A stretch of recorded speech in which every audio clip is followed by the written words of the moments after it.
Hello friends, నమస్తే. Welcome back to tarot with Shri Vishishta. So మీరు అందరూ ఆనందంగా ఆరోగ్యంగా ఉన్నారని ఆశిస్తున్నాను. సో ఒక విషయం ఏంటంటే, నేను ఫ్రీ రీడింగ్ అని చెప్పాను ఇంతకుముందు వీడియోలో. సో ఫ్రీ రీడింగ్ అనేది ఏం లేదండి. సో నేను ఇప్పుడు డిస్క్రిప్షన్లో ఆల్రెడీ మెన్షన్ చేశాను. పర్సనల్ రీడింగ్ ఛార్జెస్ ఎంత అనేది ఆల్రెడీ డిస్క్రిప్షన్లో మెన్షన్ చేశాను నేను. సో సో మీరు అది చూసుకొని మీరు నాకు పర్సనల్ రీడింగ్ కావాలనుకున్న వాళ్ళు నాకు వాట్సాప్లో మెసేజ్ చేయొచ్చు. ఓకేనా?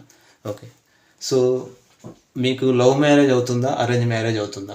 ఒకవేళ అవుతే ఏ రాశి వాళ్ళు మీ లైఫ్లోకి వస్తారు, మిమ్మల్ని మ్యారేజ్ చేసుకుంటారు లేదా, ఇప్పుడు చూద్దాం. సో ఇది వచ్చేసి లవ్ రీడింగ్ అండి. ఓకేనా? ఓకే. సో మీకు లవ్ మ్యారేజ్ అవుతుందా, అరేంజ్ మ్యారేజ్ అవుతుందా?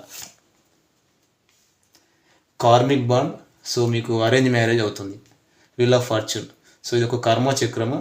సో మీకు అరేంజ్ మ్యారేజ్ అవుతుంది. ఒకవేళ అరేంజ్ మ్యారేజ్ అవుతే మీకు ఏ రాశి పర్సన్ మీ లైఫ్లోకి వస్తారు? సో కర్కాటకం, వృశ్చికం, మీన రాశి వాళ్ళు మీ లైఫ్లోకి వస్తారు. అంటే క్యాన్సర్, స్కార్పియో, పైసిస్ వాళ్ళు మీ లైఫ్లోకి వస్తారు. ఓకేనా? సో ఈ పర్సన్ ఎలాంటి వారు అంటే, మిమ్మల్ని మ్యారేజ్ చేసుకుంటారా, లేకపోతే వెయిటింగ్ ఎనర్జీలో ఏమైనా ఉంచుతారా? Hanged man. సో వీళ్ళు మిమ్మల్ని వెయిటింగ్ ఎనర్జీలో ఉంచుతారు. ఓకేనా? సో వీణ ఎప్పుడు అటెన్షన్ అనుకుంటే అప్పుడే మీకు మ్యారేజ్ అవుతుంది అనమాట. సో ఎంత రిస్క్ అయినా తీసుకుంటారో, చాలా హార్డ్ వర్క్ నేచర్ ఉన్న పర్సన్. సో వీళ్ళు ఫీలింగ్స్ని, ఎమోషన్స్ని బ్యాలెన్స్గా పెట్టుకొని ఉన్నారు. అంటే వీళ్ళు ఎక్స్ప్రెసివ్ క్యాండిడేట్ కాదనమాట.